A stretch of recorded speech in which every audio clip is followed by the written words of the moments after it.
I always go on the subtext of the scene. Firstly, I like stuff that's a bit layered, it's a bit nuanced, things that have subtext. So the scene looks, on paper it might read like something else, but what that scene is supposed to mean, there's always a bit of subtext. And I usually hold on to that.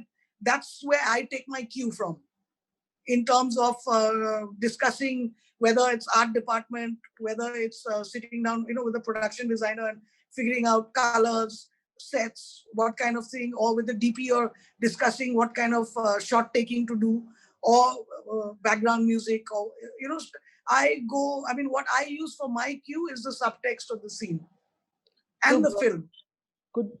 So it's basically like it's scene by scene, or is it the film as a whole?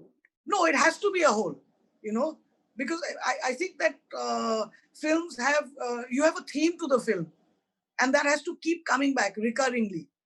And I think that what I try to do is use all the various tools that are given to me as a director to try and cue that.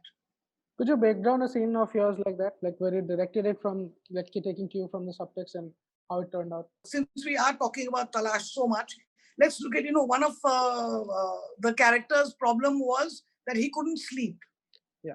Okay. So now, you have Jia Lagena, and after that is when a slight amount of color starts coming into his life, and eventually when she takes him to go to sleep, of course, it was a homage to Wong Kar-wai also, but we kept the.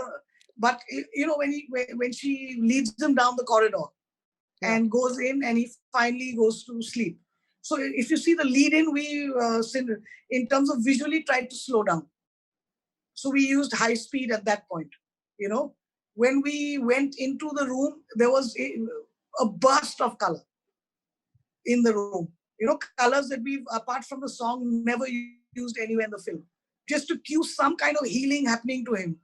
That this encounter with her, finally, you go into the room thinking that the hooker and the cop are finally going to do it. They're going to have sex or something like that. But actually all it is she puts him to sleep.